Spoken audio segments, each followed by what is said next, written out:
Bonjour, bonsoir, Babouné Nyonso, il y a Adelia Kambi TV officiel ici qui doit Bibino.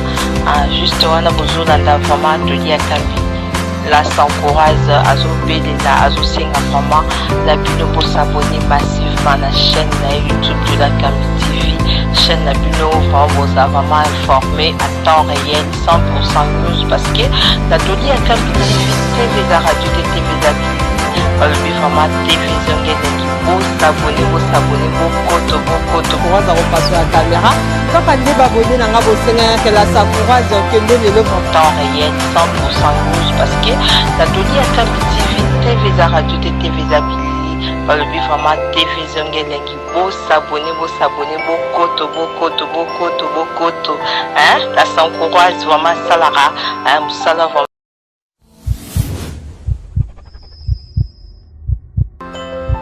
Bonjour, bonsoir. Bonjour, bonsoir. Abonnez à Adelia Kambi TV officiel ici que Joami Bino. Exemple de servante Samino Adelia Kambi la sans courage Canel Samino que la TV TV za radio TV za Abili à travers de servante Samino.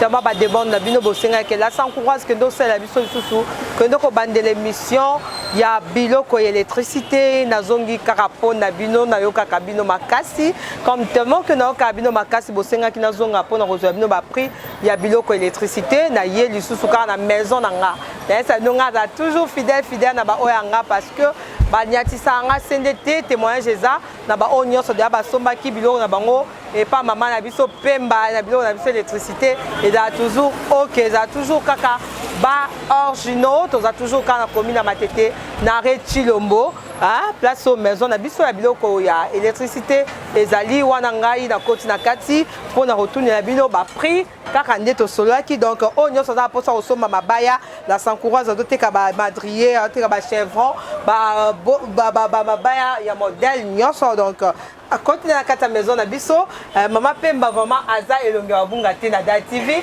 to bande l'émission parce que bino bosengi maman Pemba bonjour. Bonjour maman Doli. C'est présenté à abonné à TV nga na yebi na ngayo mais ba musu ba s'abonner ki na sima après tout ça émission donc c'est présenté ba yebayo. OK comme on a maman Patricia Pemba ndetika ba o ba yeba o ya ngaja ba yebi en tout cas ba o ba somba ka bazali déjà ya ebele en tout cas comme on a maman Pemba te ka mingi biloko électricité ya courant donc ya qualité dès qu'on a sepelisa bino toujours oh ya bien on a boyebi. OK maman Pemba en tout cas ba féliciter que ba bi maman Pemba za expliquer otanga na ista non bon voyez maman courant makasi boyende bato bana tuna ayo ke otanga na ista mtu mwa moi ça doit expliquer maman courant roi tangela ngoboyo otanga na ista te non natanga na ista te vitellement naza na tantine nanga na oncle na ngai baza bango mbale bauta na ista basisa kuna ale bakoti singa na mozindo moni eloko nyonso za oyebango vinga pe nazali na posa koyebango moi ba recherche nanga pe nasala na part nanga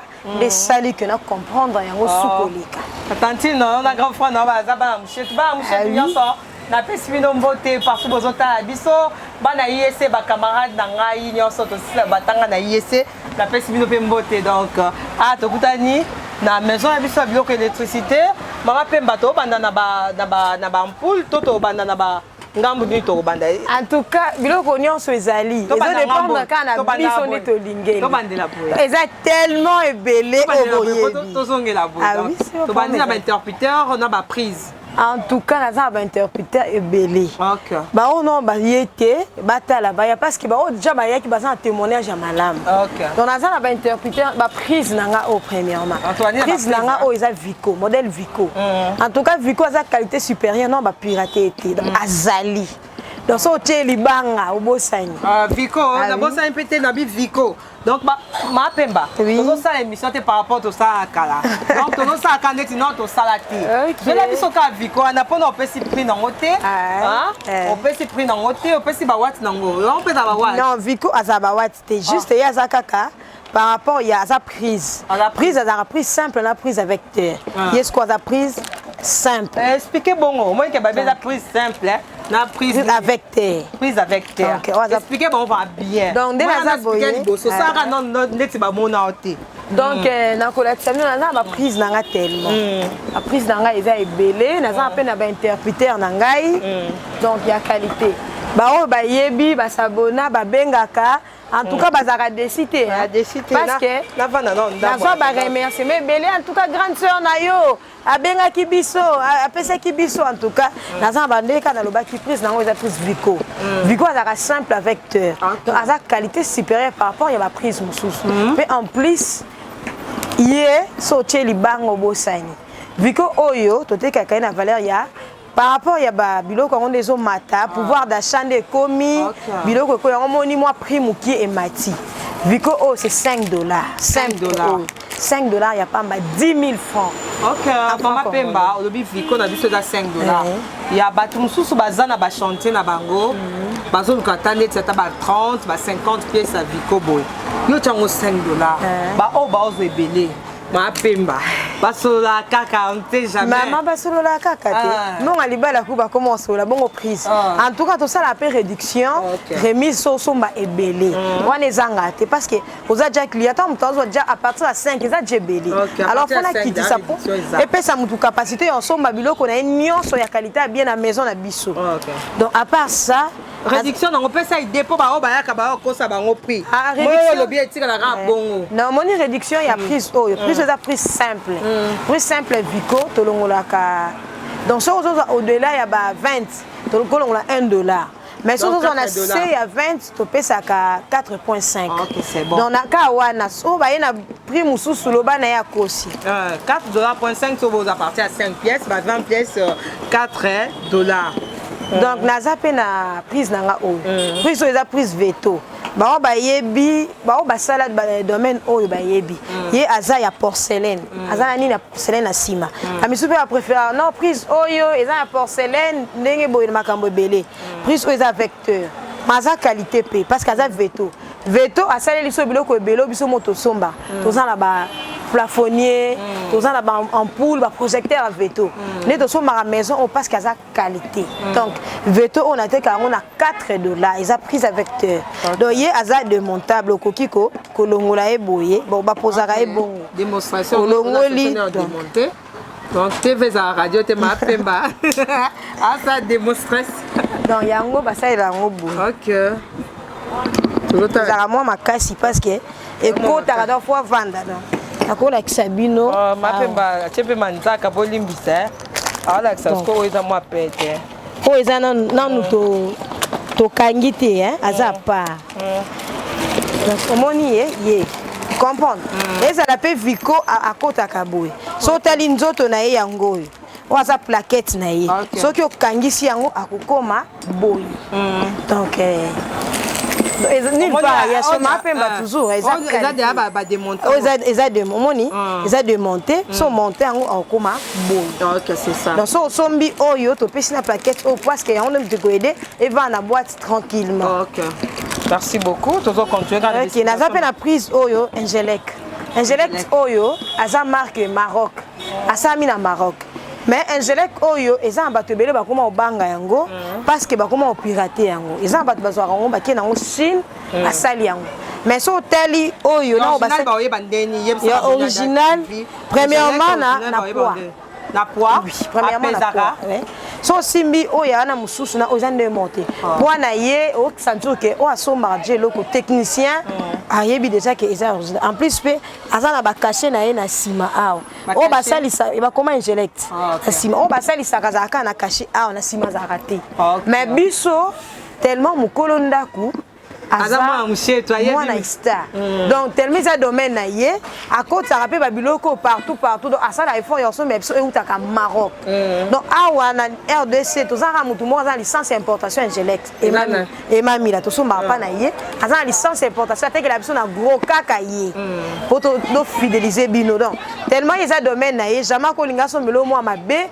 pour bêtiser donc ils a soni na ye donc ça biloko bien to za ba interpréteur prise si qu'on a za na ba interpréteur nanga interpréteur nanga o naza toujours na yebisa bino Vico oyo na sala yango eza famille mobimba ko bana prise tin interpréteur sur ma 7 donc eza bilo mo eza parce que eza bato misu alingaka somba ba bilo eza uniforme aso so interpréteur prise nyonso za Vico alingi te ke eza la o kombo mususu comme non alingi griffe moko na ndako na epo bima propre Alors toza na griffe nyonso bilo nyonso ya Vico toza na prix simple avec terre toza na chemin intime na chemin 7 toza pe na hermétique nango hermétique eza ba prix Vico so tena ba sachet to tena ba sachet akoma matina ba sachet prise Vico schéma 6 interpréteur au schéma 5 schéma 5 au total on a $6 schéma 5 Vico c'est $6 donc ndeka to lo bakali solo ezanga kati boya ne bo comprendre réduction boya sola bien sola très bien bon ba l'équipe déjà ba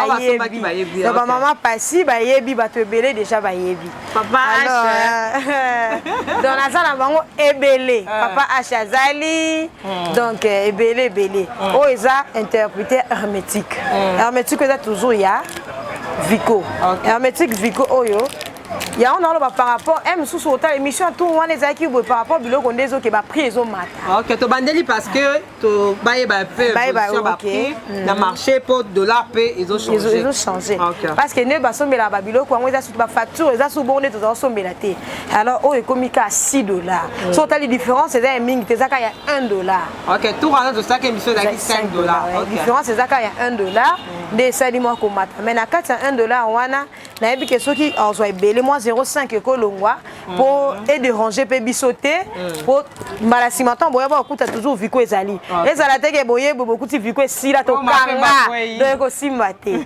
donc tozana pona na expliquer qui va interpréteur o eza Angélec to aza famille ne kan expliquer bino ya Maroc to te kakaye pe ko bana prise tina interpréteur et ben na chemin intina hermétique ndenge moko dans la sala presque famille mobile donc bon ba oyo pe aza na oyo ne na expliquer ba veto donc bon to fidéliser arabie mingi ba uniforme interpréteur ya veto combien interpréteur ya veto c'est $5 et $5 interpréteur ya Angélec eza nango na valeur ya 2.5 OK babi ya Angélec eza 2.5 ya veto eza na 3.5 OK merci beaucoup toza toujours wana toza na mpanzo lelo nde makambu lelo to aussi ça herni toza interpréteur mususu wana likolo dini non toujours oza ba hermétique ka yana on a l'exact OK marque nango mais toza likolo pe wana ba fusible automatique ba fusible to sisi ba interpréteur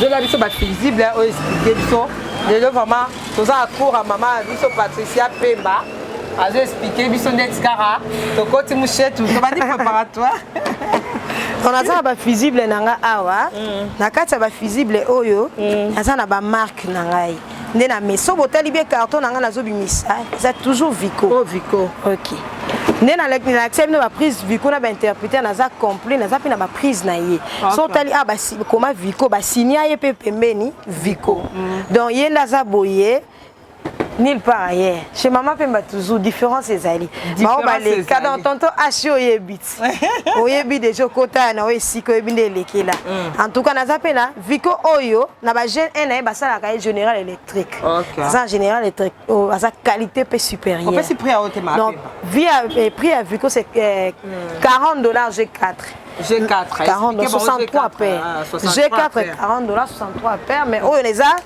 G3 1 2 3 par rapport à la place 1 2 3 G3 ils ont la valeur il y a $25 63 ampères donc babiloko était comme par rapport à ampérage toujours Vico azapena nena ebisa ibino nazana nini oyo nangai prise au visible nanga oyo eza ya général électrique visible $6 donc neka na lobaki zaka par rapport ya ba $1 ndem temati pour talaka mboko mambonde ezokendela donc visible oyo eza kotala ngo eza 10 ampères ko bana 6 ampères nanga tina 32 ampères G1 na teka ngo kaka $6 donc eza prix moko na awa o eza visible Angélec ne na l'accès bino prise Angélec naza pena visible na ye donc so tali bien presque nazaka na ba complet donc ça c'est pas Angélec yo so c'est pas Vico dalinga ko souhaiter quand même biloko eza uniforme donc prise Angélec oyo combien d'ampères o eza na o eza 63 toujours 63 ampères 63 ampères oyo eza 1 2 3 4 ba visible et mataka par rapport il y a ba espace il y a 4 places d'ampérage donc visible oh ils en a $30 G4 il y a nini oh il y a quoi oyo pe naza na Merlin Gerlin. Oh, Merlin Gerlin. Mutu onyo sabi Merlin Gerlin eza bilomo ya importé hein. Mingi pe to somba ngo kapa batu na biso. Ba on baza pe côté kuna so atindi abi ke non. Mama pe malaza bilo na nga ya koteka. To somba ka. Somba pa to basa ba conteneur. To somba ka pe ba o ba ina bilokos, ba ina ba prise, ba ina ba nini. So eza uniforme, eza qualité. To somba ka pe. Quand yango paye oza ba prise, oza ba interpréteur, oza libanda mboka na diaspora. Oye. Kianti yo te. Kianti yo mama pe na teka kana somba ka pe. So eza bien. So eza bien. Ok, toske siko wapi tomati. Donc awa to silisi tomati na ba ampoule tondene. Et que so to kita wa. To kita na ba singa. To kita bloc important. En tout cas to yesu ana ba singa. Ba singa oyo, net oyo ba benga ngo Ko ba benga ngo ni. Eza câble. Câble 3 fois 2,5 parce que singa za na ba dimension. OK. Pe aza 3 fois 2,5 souple. OK, 3 fois 2,5 souple. 3 fois 2,5 souple. Souple oyo c'est la rallonge, on a ba split, on a pe ba nini ko ba groupe, donc on va c'est la ka souple. Bote ka on ne donc souple on par le mètre. 1 mètre à 2 fois 2,5 souple oyo, et ça le quoi na 1.5. 1.5 donc $. 1,5 1 mètre. 1 mètre il y a 3 fois 2,5 souple. Oui, souple. 3 fois 2,5 souple. 1 mètre nango combien? 1.5. 1.5 $. Ce qui me t'a à 100 mètres donc. Tout ça la cas réduction. On est ratakaté. Il faut qu'on a tout bon pour abonner dans la ligne bon. On est ratakaté. Tout ça peut pas comme dans son 100 mètres, 200 mètres non.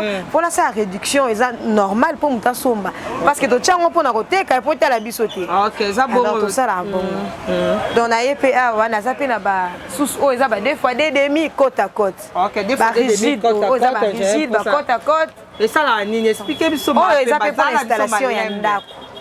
Ba miso alinga non alingi na osela pe ba 2,5 te na lingi ba singa moko eza minene. OK. Que c'est là oyo pe. Ba ça pe installation ya ndako. Expliquer bon malembe ba comprendre ba o ba kuma. Ba abonné na ngai. Donc oza fil rigide, câble rigide, monde ezali, aza cuivre na kati. Donc aza cuivre na cuivre, aza alliage te. Donc so kati na tina kati zo ki peste au kati mona ka eza cuivre. Donc câble oyo utilisation nango eza pour na ba installation ya ndaku. Donc alingi ndaku na ngeza la propre na lingeza la boba singa mikiete. Neti bango mingi bazaka kuna bazaka mingi na exigence. Alingi singo te za mukie. So to mesa nango te parce que bazaka bloc ebele na bandaku. Alors ça ba chauffe bien, ça ba bloc ebele alingi ba singa oyo eza moi. Makasi pe eza bon poids. 1 mètre nango. Oyo 1 mètre nango ezalaka $2. Donc ça dépend ya $2. $2. Mais les solos ils en ont opé. Tout le monde est assez nango. Ouais, ils ont même dimension. OK, donc ça monite au lundi si boyé, ils ont même dimension. Donc tout ça na belé. Oh, pesa ba, ils ont côte à côte. Côte à côte monsieur. Côte à côte pesa mingi pour la installation ka. OK, installation. Côte à côte yango, ils ont pour l'installation. So lundi bien, ils appellent la pe yango yo na salle installation. J'ai un poste à obéir à bien bon. Tala kanga mona zo teka ngo faut que la salle installation. Dans la salle installation. Parce que maman a habilité le ba place ma lo ba biso. Yango ba côte à côte yango 1 mètre non combien? Côte à côte 1 mètre za kaka 1000 francs. Donc 0.5 $. 0.5 $. 0.5 côte à côte. Biso to ba on a $. Parce que na ba on a biso diaspora de ba so. OK. Za côte à côte. Ndeka bomo o isa yango. Nyonso 0.5 $ de tanda. Non, o na se nango eza 2 fois 2,5. Soko mo nango. Tout le monde m'a fait bas. Supporter biso ça moi gymnastique en tombola. Donc yango. Moni singa on a l'accès bino awa osko ya mukie na yi. Ala toujours câble 2 fois 2,5 souple. Donc moni souplicité alors ça la mouvement nuance.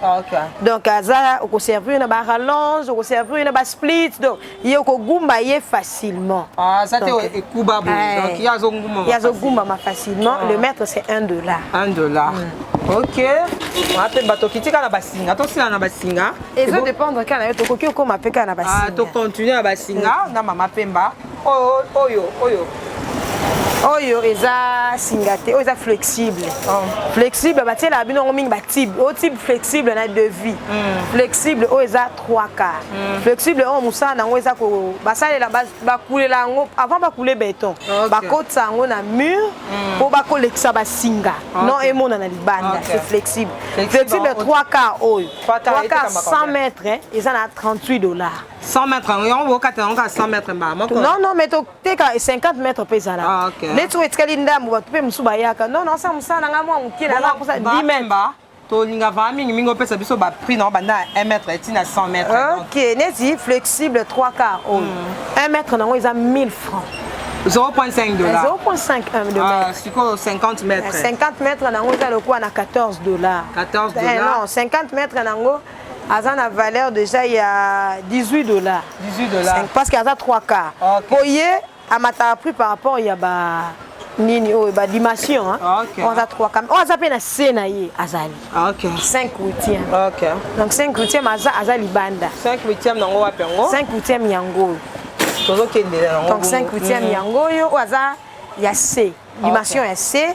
Bingi pendant l'examen. Yo ni kana loba kiti.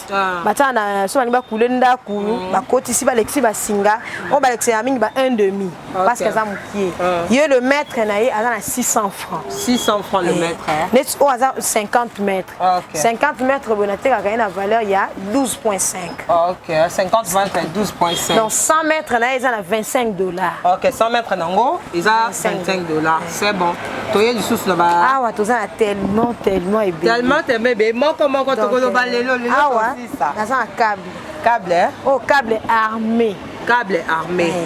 Câble armé, ça câble qui est à la C à ma belle. Parce que ma belle, ils ont comme maï, ma humidité. On va utiliser un mini câble armé au monde ça. Na kati na aza cuivre.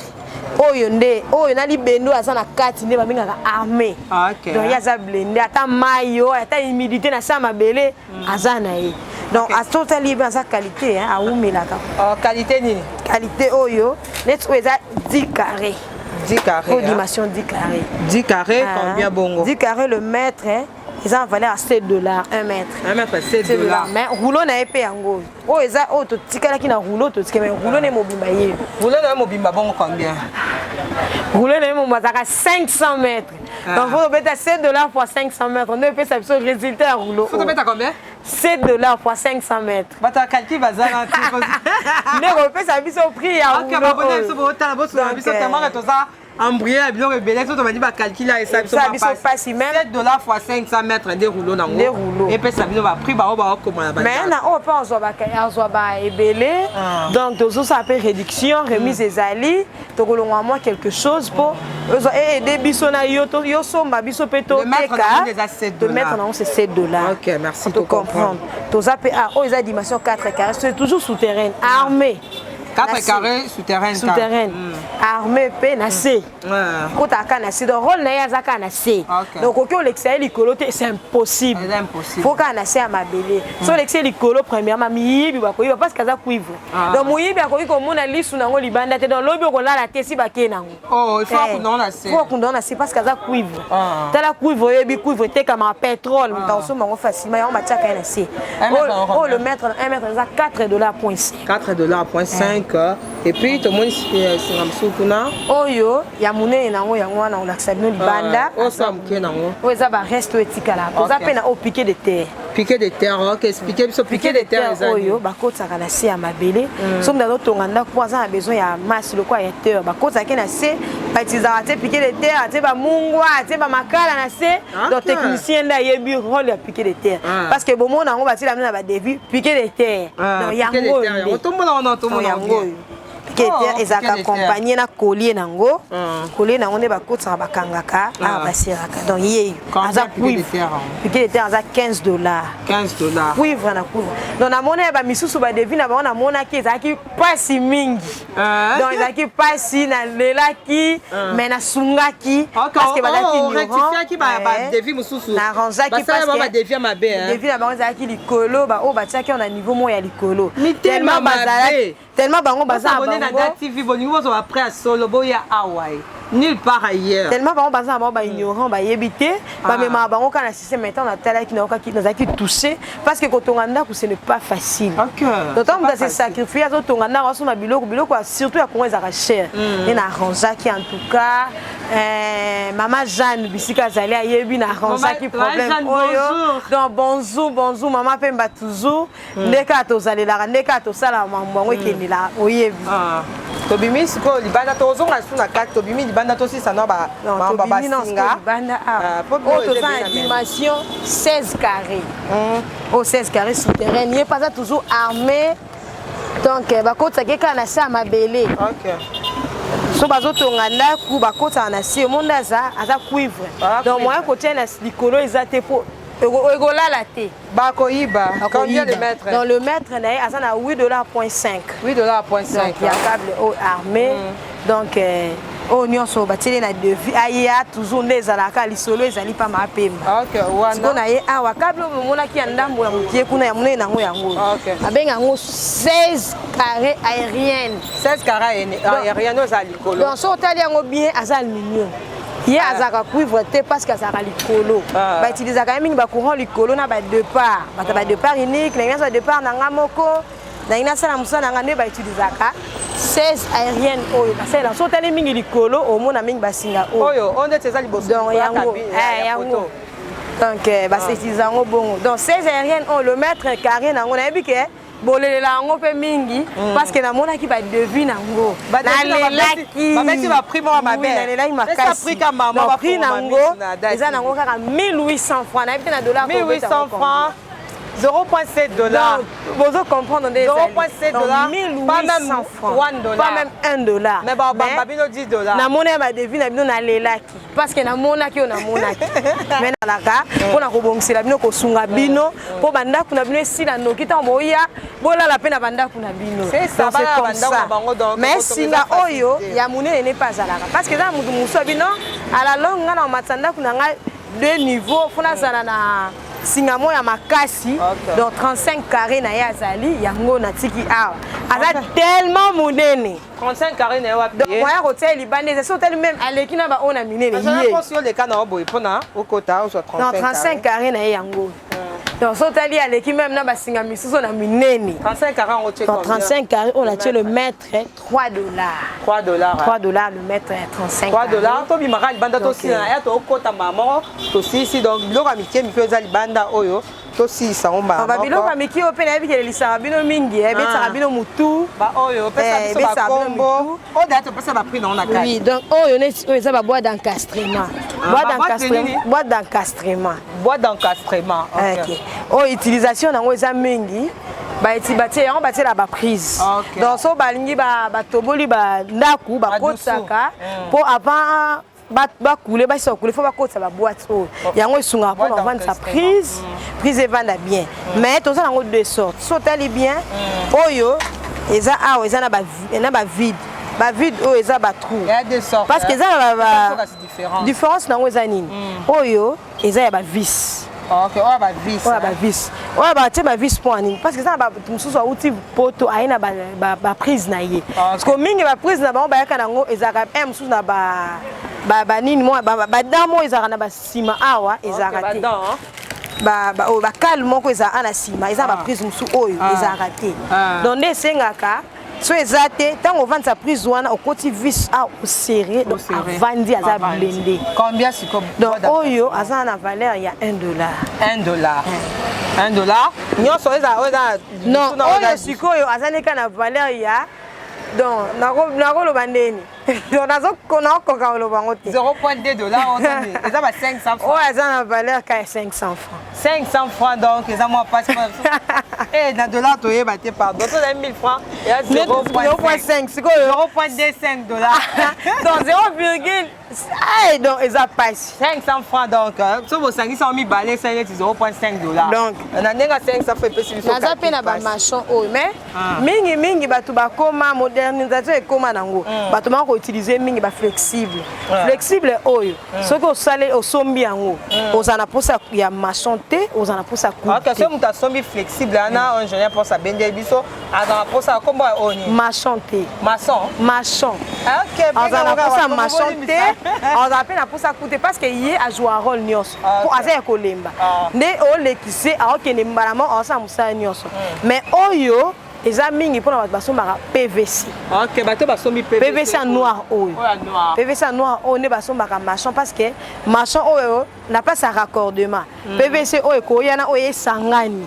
nde basomba mingi maçon comme to beti so PV ça va to kedelo mususu eza pe na coude oyo pe bautilize yango na maçon wana donc bango na PVC bango bazalaka condamné bakenda de pair parce que faut bagumbama faut asala boye donc PVC neti oyo yango tumama touti oloba tozo comprendre te en tout cas mpona PVC nakoloba parce que naza na devis ya papa Michel na Canada namonaki en tout cas bonjour bisika ozali malgré yaki mpa na nga te bapris ya devis otindelaki epesa yanga pasi mais napesa prix oza réel osilikela bango te mpo dia basomba donc déjà basomba mimi na vérité donc yo yebaka prix tinda bango bokende place so babike côté mosusu bokende kaska pa nayebi ke badriblaki mbongo nanga bakendaki côté mosusu mais ezalaki milelo PVC o c'est 500 francs badeviaki papa Michel ayebi badeviaki bakoma ite je pense bendela bango bato diaspora bakomprendre eza koplace abunga te okomika na Chilombo omoni bamoto etemi ano traverse ngambo en face à boutique à Chinois. Donc papa Michel na Canada oyebi olelelaki yango oyokaki pasi po ani bakoma kite donc bakosaki yo place wana bakosa kaka donc facture ndeko lo balika donc PVC oyo c'est 500 francs pas même même pas 0,5 même pas 0,5 dollars et coquité donc PVC c'est 500 francs donc 4 PVD ça la $1 ok mais tu expliquer bien 4 PV ça li $1 oyo aleki o aza mo dimension ya mo munene likolo aza mo likolo kuna ye aza na valeur kaka ya 0,5 donc mais nazo mo ba devis na bino ba PVC ça toujours ba $2 ba $1 mais PVC ça mo eza eloko ya donc 0, so combien oyo ya mukie nango o ya mukie nango c'est 500 francs donc pour koka $1 c'est que 4 faut ça 4 pièces o ana mususu o aza likolo na aza mo eza 0,5 mille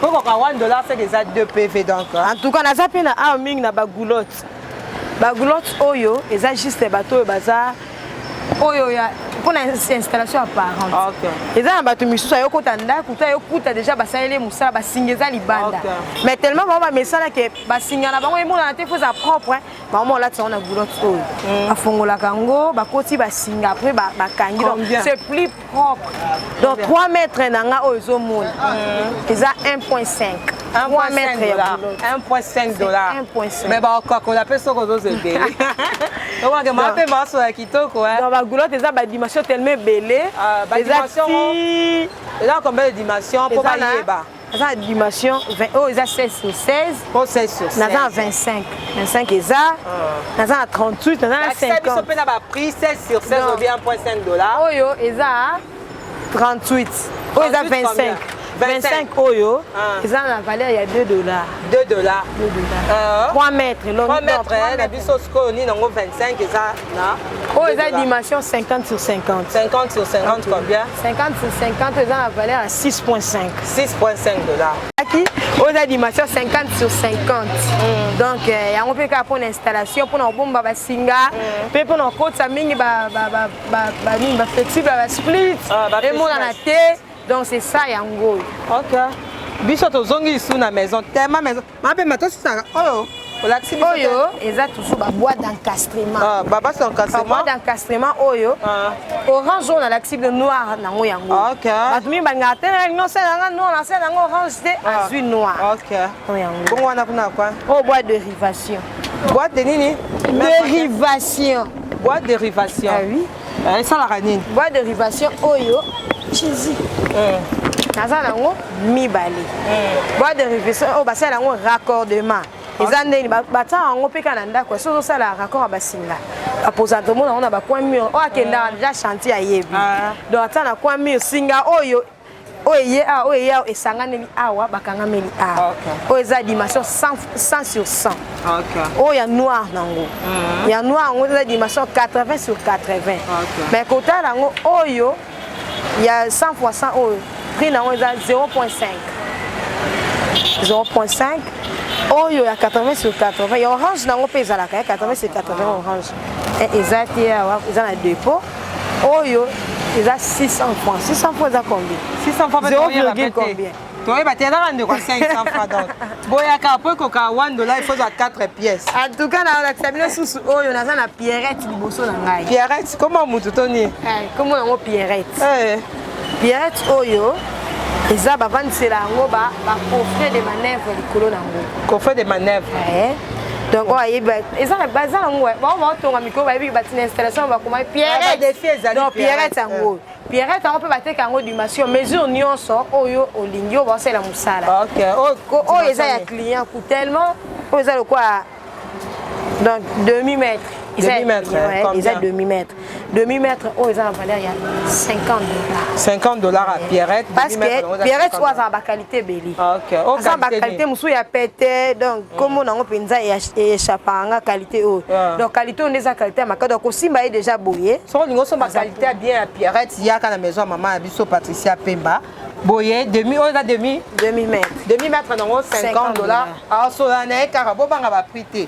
Donc, à coup déjà, ah ouais, ça va place tout ça va prise à la télé bino oh famille qu'on a ba poule là ba toquer na ba poule maman pe ba toquer na ba poule to sisi ba on ba fri ba singa nza tout ba singa le biso en tout cas ndena za boye o ba poule nanga ba poule na ibisa bino boye ngai depuis na bandi musala o depuis na kuta kantina nga na musala oyo ye asomba kaka biloko na maison torche. OK. Donc ça pas fidèle à la maison torche parce que eza ba qualité.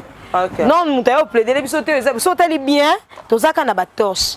Torche o to ça na ba 38 watts. 38 watts na biso. 38 watts o eza na valeur ya yango 16 000 francs. 16 000 francs, ils allaient dire 16 000 francs, 7,5. $7,5. Non, $6. $8. $8. Donc, ils ont valeur à $8. Ils ont un monnaie, éclairage, n'a pas de pour courir. Ça, c'est ça qui n'a pas de et donc, vidéo est là. Au moins, les opéras, au monde des a. Donc, ils ont mis pour la libanda. À 4 ans, na salon, ils ont déconseillé parce qu'ils ont déconseillé dans le salon, babona d'activer au conseil à ma pratique. Pour éclairage, ils ont tellement ma casse. Donc, ils ont na 4 ans, ou bien na sima ya yandaku pour na éclairage. Donc, ça $8. $8.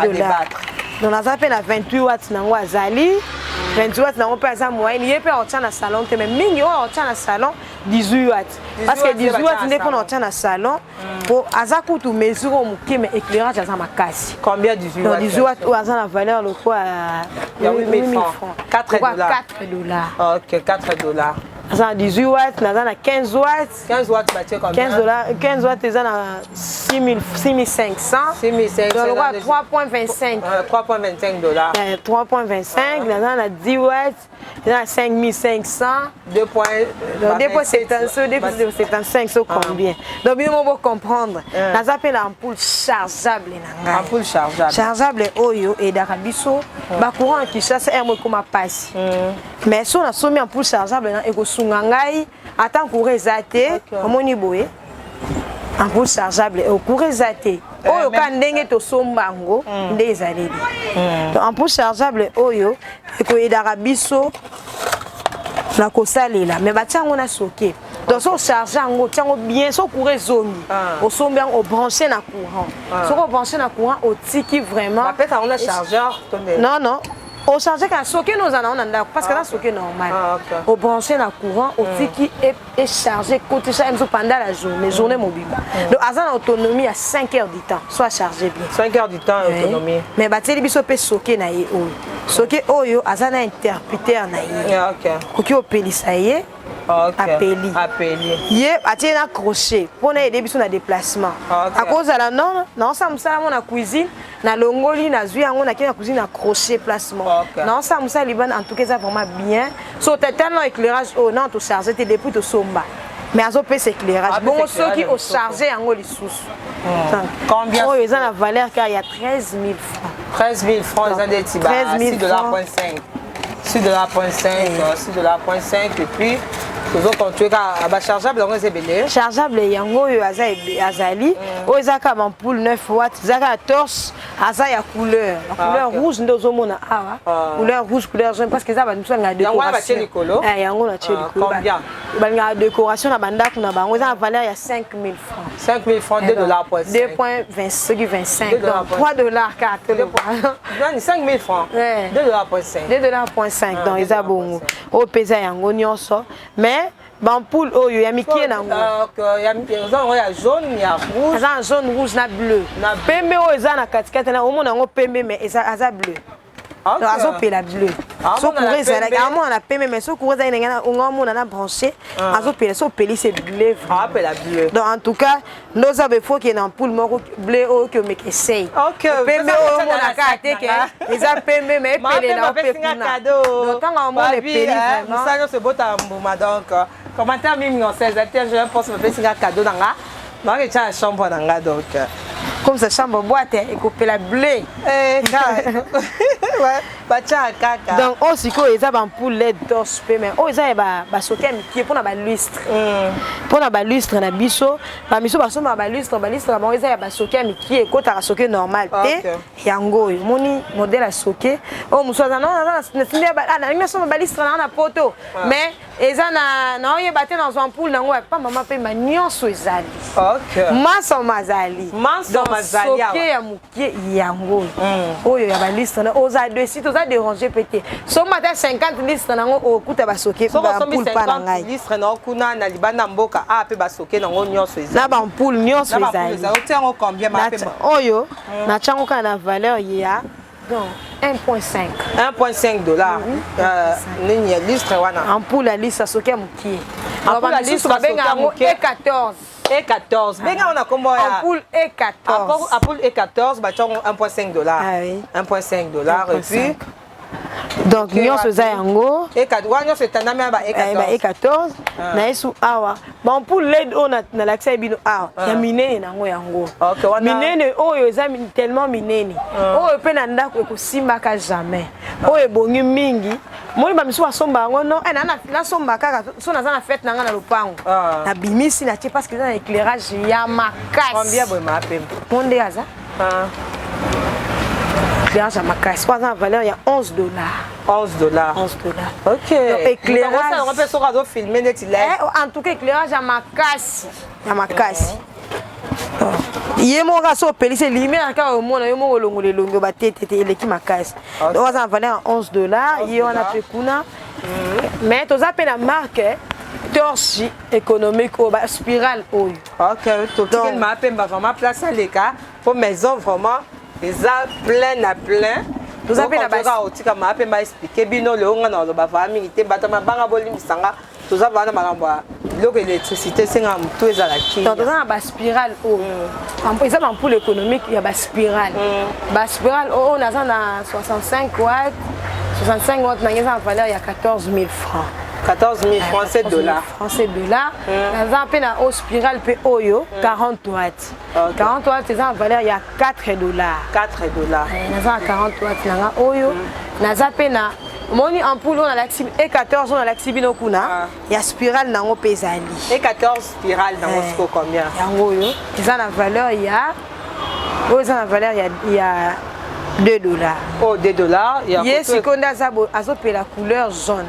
Appelle la jaune. OK, pendant bato balinga moi ba. Oh linga moi ndako nanga na lingwa couleur na sangise ça bien azali. Mais naza pe na ampoule moko babenga ngo soke ballonnette. Soke ballonnette. Ezaka penza pasi. Parce que ballonnette ou ballonnette? Ballonnette. Ezaka pena pasi parce que batu mingi babiloko ba eyaka pe mingi na babiloko ya batu. Mais bango baza kuna ba sela mingi babiloko eza rare.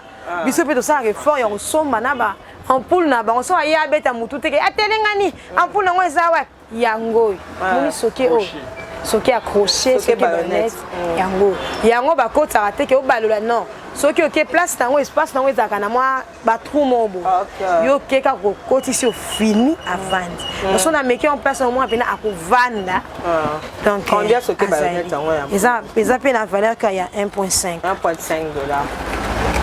OK, abonné d'activité ozaka toujours maison tembe les ki munene. Biloko mwana to transpirer.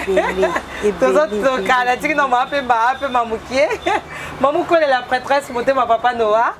tu as toujours quand la maison, la biso biloko électricité. Lembi, à lobby vraiment makasi, à lobby vraiment makasi. Donc, tu as toujours abonné à DATV à Dubaï, il y a Finlande, il y a Autriche, Bozo Tabiso na Japon. Tu as toujours quand awa donc bah on se va qui quartier Ndjili, quartier 7 na commune Ndjili. Donc, tu as biso mais tellement que c'est maintenant à banda qui non ba demande à bateau bio ba construction ba singa bloc électricité ba carreau ba zelu ba kayas ba ciment na ben a servi bango nanu parce que ma pa on a sali on peut mingi on est ngaki na kabola bino bo sepeli ba on peut ba sepeli donc to comme a fait semaine dans ça et la bino mama pa on met début à semaine na bani no bloc construction mama pemba na zone si maloba et pas inayo. OK, siko na komi awa na ba a lampe na ngai. Ba lampe o eza ba spot. Ba spot o talaka maka ba technologie ezo évoluer ma mozo changer. Ba misuna banda ko balingi suko tia ba ampoule te. On a tia ampoule non ampoule te. Na ligne loko eza propre, na ligne loko mo eza classe. Ba spot o pezali. Ba spot ba o remplaçant pe na place ba ampoule na salon. Donc eza spot na eza apparente. Oyo ba posaka ko poser. Ah ba posaka. Eza mususu ba tobolaka mur parce que so tali bien ils a fixé kuna. OK. Na fixé on a mur nanga. Oh ba fixé. Elle a fixé. Oh so tali bien wa mukie nango oh ba encastré yango wana. Ba continue na mur ya mukie. So o elandi yango yango na pesa encastré. OK. Ba encastré zali ba parent parce que oh eza apparente nango. Oh ba posaka ko poser na mur. Ba trois raté le copain monsieur eza ndako non ndako ko fute to soit ndako nanga mona lingite ke na tobola ngo. Opposé oh ya opposé. Oh ya opposé. Ya opposé c'est 12 oh ça 12 watts. 12 watts en valeur qu'il y a $10. $10 12 watts ça biso apparente ya opposé. Spot. Donc na zapena oya mukie nango na 6 watts. 6 watts nango pas ali ya opposé parce que so botali kuna na mur eza encastré ya ko trouver. Osko ya ko poser nango eza en valeur ya $8. Apparente toujours eza LED apparente spot. OK. OK qualité. Na zapena ba projecteur pour na ba misuba ningate non ni banda lopa on na ko tia ampoule te pour na tia projecteur. Na zapena ba projecteur Veto. Marque Veto na l'accès bien na ba prise nango. OK. Donc oza projecteur Veto na ngai eza tia ampoule mamnyo. Ce qui opélissi kaka, on s'est connecté, il a appelé à PC éclairage, moi il y a Kito, on appelle économique pembe. Projecteur, même c'est combien? Projecteur, on va valeur à $30, on a 30 watts. OK. 30 watts, na zappé na ba lampe o ba iblo oyo ba tunsu bazo utiliser ba iblo oyo na place ya ba globe. OK. Pas nous sommes no globe eza munene globe eza non na sela nga iblo oyo eza en verre. Iblo o ba tsa ngo lubanda. Ba misu ba tsa ka no mur na nga ya lopangu ba eza la éclairage moko ebetaka. A cause iblo atia ampoule donc ils ont fonctionné bongo. Dans la Congo makambo ze évolué hein. Ko ke nanda ko monte po biso ba tote ka bloka courant. Donc comment à place na ko ennemi sur likolo. Nazotala po na zo mai na mona na sepe na ona biso peto kotsango po ezala bien. Ba iblo ezali. Iblo eza na valeur ka ya $10. $10. Ya mukie na epa azali. Iblo pas za couleur nyonso. Aza pembe aza noir. Ndenge client ko lingila. Wa mukie oyo eza na valeur ya $6. Donc, biloko eza tellement belé mais na ligne ce qu'on a l'accès bino ba singa ba 2,5 na ba 1,5. OK. Donc en tout cas Mama Jeanne oyebi na za ba 2,5 a kafu na ba 1,5. Oyebi musale salaki tokos technicien akoki kutu koloba te malgré aluka ki akende boye akangamaki parce que ayebi devu asalaki eleka likolo ya ngezalaki na se to se comprenait tellement pour ebi ke ngape na sa du domaine donc était messilaki donc aza ba 1,5 ba 2,5 nanga ba 2,5 nanga yango oyo oza marque Angelec oza marque ya oza ba otozo somba pa ba tozo utapoto kane na lobaki wa moni ki naza ba singa na nge belé non mama pe bazali asomba pe basinga otindi basinga na yo to yokani ba prix nga na sombi ozimbongo na yo donc nde yo sombela nga biloko ndenga pe na kokyo sombelo biloko so za nango to somba basinga pa na bino euta ba mboka mpaya kuna ba poto ba nini boyaka nango po za pe qualité ya bien po biso tellement toza maison to nga to te ka lo za qualité bien po et plutôt fidéliser bino en plus pe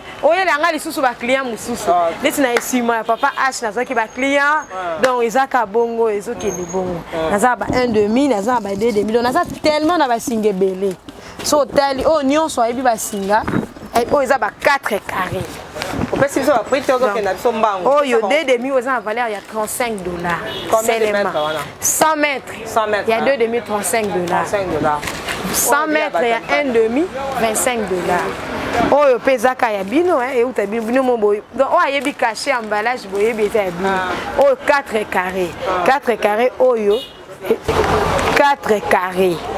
Donc 4 carrés aux en valeur il y a $70 100 mètres. OK.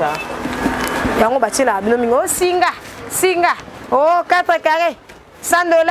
Oh 2,5. Et ça combien? Ah bah bête $100 yo te combien? Oh yo na bien ça na valeur il y a $65. 65 $. Mais et ça na milelo moko na lela ki pe na seka ki na devi na monaki et ça na mutu en tout cas mbongo eza pasi mbongo eza pasi to quand ça te kende bato baza libanda mboka bazo buka mbongo po basa misala bazo sala mais eza na mutu moko na monaki devi na ye on a rangé là qui est technicien atelier qui rouleau mo eza 50 mètres na 50 mètres atelier na valeur il y a $40.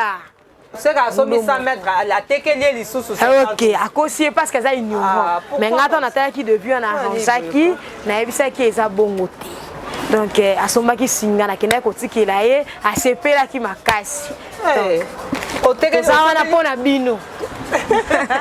Ok, tozo continuer kana maman na biso Pemba azolakisa biso ba oso baza aux États-Unis baza posa aussi na biloko fondation aki Marceline Baboutila eza wana pona bino donc tozo continuer kana maman biso donc Pemba on a zaka toujours na projecteur on a l'accès bino veto eza wana o eza na ba dismatique discontacteur donc ezelo surtout tali bien au monde nango ayelo comment mukeza loko a prise yango ba comment ko utiliser na place ya ba JVD na place ya ba discontacteur ya ba split na kala babi modernité komi hein na kaizaki mudaso mi split ba keti dismatique ya nini o discontacteur o ya munene atoboli tie bimiti ba voisin et bimi na mi ba voisin pendant bon mais au marché tani donc atoboli bimi na mi ba voisin OK so tali bien bouton eza awa yango eza awa donc basali yango ya mokie nango na forme ya prise donc osoma ka bois d'encastrement tie au connecté ce que baby olongol ekolakisa te par rapport ya caracas oyo nezaka na kala otoboli tina ndako ba voisin alors moni oyo dismatique eza bato msu bayebi yango te eza bato mo ko sala yango te ona te po bayebi yango mais naza pe na technicien na ngai o amontaka ngo donc so amontele yo oza de cité donc au sepeli na ngo donc c'est ça va technicien maison azali on nyonso komi na misala ya électricité na ndaku tokopesa papa na biso so monsieur esili bomona ye apesa bino numéro na ye bo contacter asa bino ba devis na bino donc tobi ke tozana pona kosungana parce que mbongo eza pasi babona da TV mbongo eza pasi donc ba ingénieur na bino bazole la bino donc maman Pemba na maison na to okuta pe sous ingénieur azali so boza problème na bino ya ba électricité papa biso pe akoki esela bino ba devis pe ye moko asa musabo so na bino bien awa bon mamuninga zate to biso so ba congolais to sala kaka na prix ya mwana mboka en tout cas ngi avec bino oza ba soke sport on peut ça prix non ma Pemba non oyo a ligne dismatique oyo dismatique on a tiango ka moins cher $15 donc on a c'est par rapport ya ba o bazaki otekela biso donc moi amukieye donc ezo soigner ko le kawana donc oza soke sport oza mingi bato bangaka on ndako na ngasa na sa staff OK batango ba staff so talibi o fixer bieta yango wana ya mukie na libaya o ozomona ngo OK ya mukie wana eza na C donc wana yango wana place wana eza elati na ampoule na ye o eza soke ya pamba otia na ampoule nango donc ampoule nango eza na dépôt yango na tibino kuna tosombaka soke o eza na $4 ampoule nango ya kati na 5 dollars pour na bateau bangaka staff non donc na ngeza na mo ba staff na tsama ba sport ndako za non eza ndenge yo lingeli donc yango pe ezali eza nango na valeur ya 4 dollars lampe nango 5 dollars donc eza disponible ato lingi 1000 pièces hein ata 1000 pièces ezawa na maison de somme Mama Pemba tozaka toujours kota bilo lelo vraiment Mama Pemba to kange ba kilia moye ba sombe zate parce que tozo sa émission toza ba posa bande on a biso bazali banda mboka boza na Cameroun boza na Dubaï boza na Afrique du Sud boza na Finlande Autriche boza ba chanter na bino na Kinshasa bo comprendre ba prix ya bilo ndenge zo kendele na Kinshasa donc on y a mbela bilo pe muta cadastre parce que bo senga nga déjà maman na biso ozala na to so anema so ba kamba cadastre ka ti France semaine boza toujours connecté na DAT TV na soke oyo bas modèle a soke eza mutu mususu no abino na veranda na ye pocha mo ampoule asepi na soke oyo eza propre alingi te soke mo ya libanga atie singa ezo diembela boye mona na te donc talaka makambo ezo changer okona koya ndako na otene akutake singa wana mama ota na telenga mpona nini boye donc alors faut tia soke mo eza propre quand on va fixer yango likolo singa ebombami donc ya kotia ampoule ka ezo mona na soke donc beauté tant kotia couleur na yo en tout cas bonzenga ndako ezongenga ezong bonzenga ah oui donc na monde que tokomo koma na suka komo na suka eza ba ampoule ka ya ba mikie ba ampoule à couleur ndeke bato balingaka non ndako na ngeza couleur ba ampoule ezali ba ampoule na biso ya couleur pona kosalela eza nango ka 1 dollar eza wana naza pe na ba lustre na ngai ba lustre ezali pour la bateau avec connaître papa H assombela nga lustre technicien Richard qui n'a composé les donc abouté là que lustre na ye lustre za 75 dollars et ça verre hein et ça plastique parce que ça ba lustre monsieur ça verre et ça plastique pardon mais lustre nga et ça verre ba applique nango pe yango wana 75 dollars à débattre ba applique nango pe yango wana malgré ba applique muso esili po ezo tekama donc comme jamais donc ba applique pesant eza 15 dollars na prix normal donc ba spot nango wa carré wa minene wana eza ba 24 watts eza na 20 dollars pour alingi yango ba muso ba tiango na ba chambre non c'est 20 dollars o eza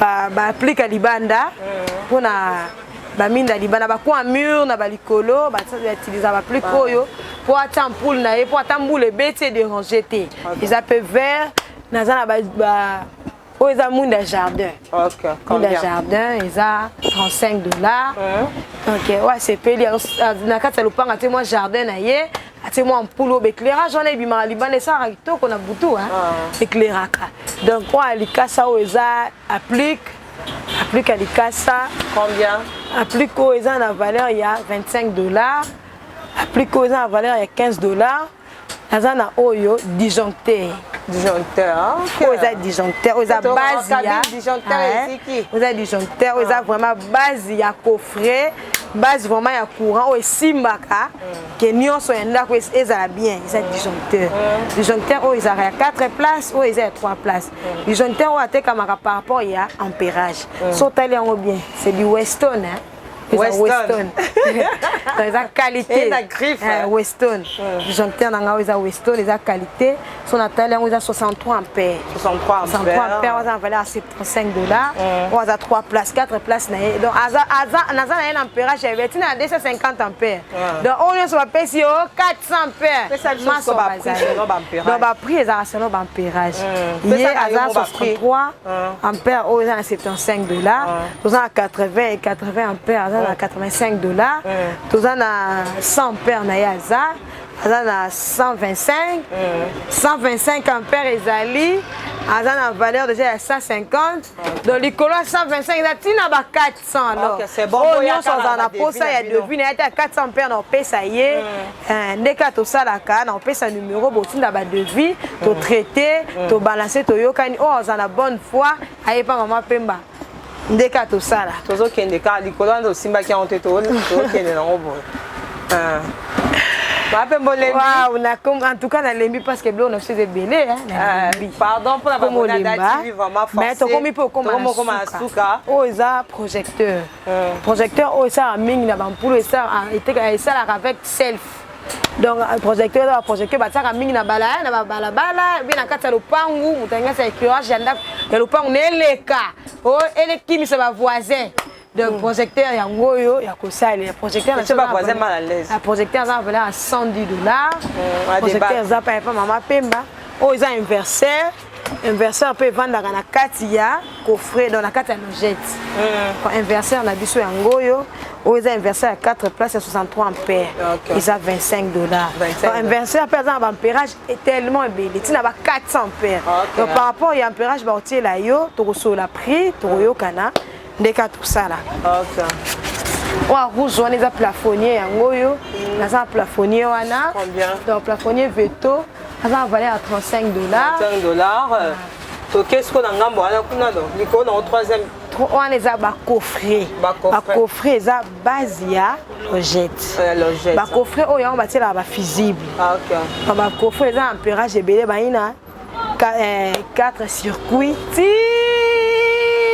so na ba déjà ampérage ebele ma pe ba to ba ta biso ba ngabai ba après ba coffret parce que na ba devine na bango pe ba coffret ezali wana iratakate na ba devis parce que yene base donc coffret azali coffret à 4 circuits voilà c'est ça te sengo mata olembi bon akolu keloko coffret ba forcer ba bona da TV utavana ja pe mangambo pe déjà musala ona sala OK ma pe ba mati donc on a ba coffret nanga on a 6 circuits coffret 6 circuits il y a 6 places hein 6 places ça donc côté à 6 fusibles et ça écoute jamais on t'a ça là ça pour ça 6 fusibles à sommet sur coffret à 10 circuits espace va être égal au Tchad donc faut économiser pour ça là on a 6 circuits ça valeur il y a 7.5 ça 8 circuits 8 places donc par rapport à la circuit on a une ça va place où ils ont la carte donc il y a ça 8 places ils ont valeur il y a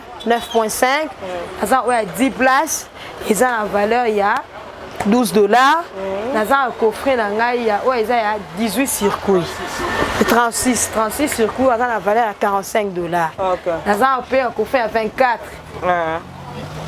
dans un coffret à 24 circuits à 24 circuits à deux sortes dans un Vico na ouais Amkai oui. En anglais Amkai ezali aux États-Unis il y a un select pays à la carte donc na ça ngo ba marque belé ouais Vico on est en valeur il y a $40 un select a en valeur il y a $30 Amkai a en valeur il y a $25 moi pe manamoni ba gant aussi ba gant te combien ba gant pour na misala na misala kana na chantier ba gant ezali c'est 2.5 bongo oyo pe do simba ki onte ma pe wana wow wana so komi kuna tellement bilo ese bien na maison to mususu to leki en tout cas to comme c'est coco oyo eza ba maçon oyo eza mingi ba utiliser ngo pona ba câble OK na tiko za laisse nga poussa na ba maçon ba utiliser ngo mingi pona ba câble ba câble ba souder des câbles pona raccordement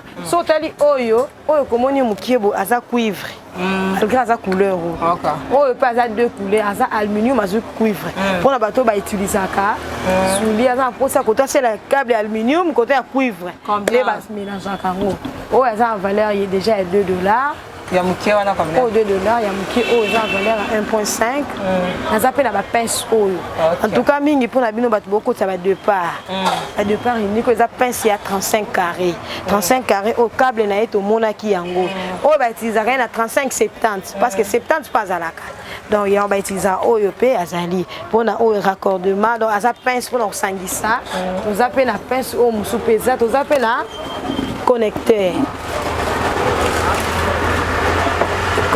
pince ou attend molandia mon connecteur yeyo pince amukie yeyo pour na singa 16 carrés donc connecteur oyo pour na ko connecter les singa moni soki bakangisi yango tango bazo kanga badan on eza na kati zo fina zo sala ke courant et leka donc on appelle la serrure oyo on attaque be chantier kuna ba serrure ezali ça ba Valencia na ça ba Reims ba serrure na biso chango combien mama pemba donc Valencia ezali ba serrure au Reims ça a valeur il y a $16 Valencia ça a valeur il y a à $40.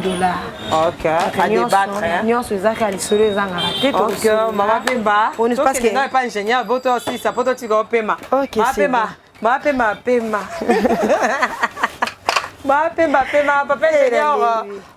Pour ça na pembeni pour na pesa bona DATV mbote. Ba te be bazo tungisama. Bande on a biso baza aposa otunga na kati ya mboka, baza aposa ko investir. Mais bazo kutana batu mo bazo beta bon bilo moro. On dit maté mais à travers DATV nazwa ki charge wana ya okanisa ke bande ko na biso ba lukambo on a pasi bande on a biso baza vraiment na posa osamisa mais bazo kutana bato au moins eloko à 100 francs. Donc à $1 à $10. Et donc à $3 à $300. Donc vous comprendre donc il y a un but il y a une mission na biso but à chaîne nanga DATV ça juste pour na kola musa bande ko na biso baza musique ba na posa ko tonga te ba tonga ba ope bazo tonga ba pe ba prix ya biloko ndenge zali ndenge bazo somela. Bonjour papa ingénieur. Micro ma pe mbape ça OK. Là ma pe mbape ça yo micro na yo. Papa nanga yo si ba okata bongo donc et ça mote ya babona DATV se présenter.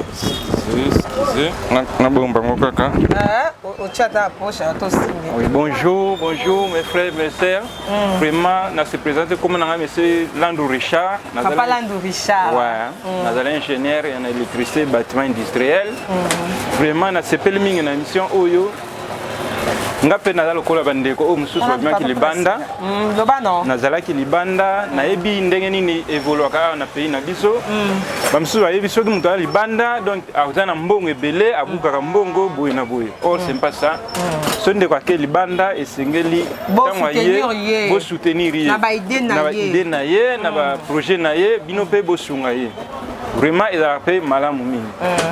Alors na ndenge ya kosoma biloko bandeko na biso nde basala ba défi bazo déborder eloko $2 yake chango $40 $20 vraiment eza passe mine ya passe papa na biso ingénieur oyebisi na bato nyonso bazoluka ba ingénieur ba nyonso bazoluka ba ingénieur pour na osala ba défi ya biloko électricité o komi na niveau ya ndako na yo ya électricité papa na biso azawana asali ova musala ya kitoko ye moko pe osombeli basinga na maison na biso pe oke ko installer donc osenga cher to senga cher te babi osenga cher ou cher peut-être et la différence passe ming parce que technique et senga faut que sala musala ndenge sengeli donc faut que musala muninga pe na valeur donc total ka valeur musala ndenge zali pe ndenge to ko sala musala eloko ya $50 ko senga $100 te mais osenga mbongo esengeli po musala ebonga. OK papa ingénieur pesa numéro na bato nyonso balinga osala bango devis o ba ota biso po na numéro na nga so ngo contacter nga obenga na 09 75 25 74 61 09 75 25 74 61. Donc ce que benga na numéro wana so mon ke ozunga te oyeka na maison mama Pemba oyeka na maison mama Pemba wana diku mama Pemba ebi place ni na kozwanga pona sala musala OK ba ono so da ba sombi biloko ba luka ba batu ya ko installer bango to non no sombi te donc ingénieur na biso yeyo ya maison na biso ya mama Pemba ba obo sombi biloko pa mama Pemba quand mama Pemba otambola na droiture ndenge papa ya biso pe ya ingénieur otambola bongo donc boyebi ke la s'encourage na kota bino bisika moko ya bien babonyo sa DATV oda ba sombi awa na meme bino papa pe donc dans vie vraiment eloko na zoki ka ba rapport à bien et pas mama Pemba pe rapport à bien et papa Chabani pour la caro ba rapport à bien donc ba binga na changer vraiment bilogité toujours fidèle na ba oyangai parce que na yebi ke ba salela nga musala bien to collaborer kitoko mama Pemba to comme na suke émission na biso et senga opesa ba mbote na babona DATV po yesa ba message ligne ba client na ba sombaki pe na ba ona ba sombi te ba ta l'émission oyo. En tout cas merci beaucoup. Merci beaucoup la septième émission de l'équipe. La pesi vraiment mbote na ba oyangai na ba oja ba leki na maison ba client fidèle. O ata na lali na pongi ba beninga na yebike akoya. Donc na pesi mbote na mama Pasi, tonton H, na pesi mbote na mama Anitalu, na pesi mbote na papa Michel malgré mais à quoi arranger dans la PCB mbote bino so abonné nanga botala ngai. En tout cas, comme d'habitude numéro nanga boye biango. Bino pe ba o na boye te bo salo kwa baninga bo za la décide. Bo la décide so benga na pesi numéro ya ma pemba ba. Ma pemba. Ba tune nga question. Nga pa bomba te nga songi songi. Ma pemba misali boso kota ki wana discussion bi mena ba commentaire. Babi ma pemba zo expliquer bien alors ba bien ba limba ba so za marié. En tout cas, nous avons un peu de question, na ba tout ce genre ndio so na bloc. On va mazana marié té à la célibataire. Tonton moi répondre dans commentaire oh abala nga ye bien habite so bomela ki okopé.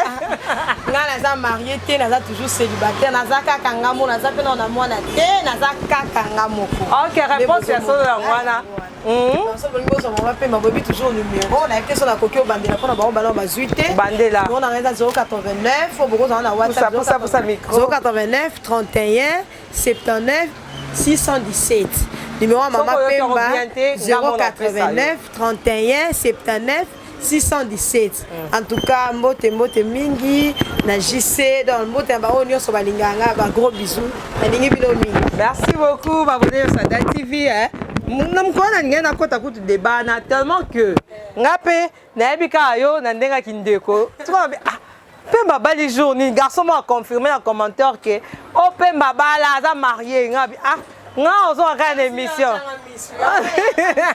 abomeli baninga cop mama Pemba nana bala na été aza célibataire babona dative za ka ambiance émission tamé tuna mena ba commentaire ndeto yeko vérifier nga yebi nanga ka bala na été mais na bona ngo sara ba discussion ba commentaire oh garçon a expliqué ka yebi yo ngabi ayebi on ndeni a confirmé et ne mobile net on ndeni donc ma Pemba balate vraiment merci na abonné à DATV merci pour la fidélité le lo vraiment qui va tout tamboli pour na biloko na bino électricité Mama Pemba vraiment expliquera ngo correctement je pense que bossé pe bisika boza juste on sengaka bo s'abonner massivement na Dolia Kambi TV officiel aux na mariage aux matanga na yo donc to ko ça reportage aux autres ka terrain na yo aux morcelés tozawana ozoteka parcelle na yo ozoteka ba biloko na nyonso ba maison d'habillement tozana ba parfumerie tozana pona osala ba promotion ya biloko na bino ba appartement tozawana donc bo s'abonner massivement na Dolia Kambi TV officiel bo za jamais déçu merci l'ingénieur pense ba on se baza pour ça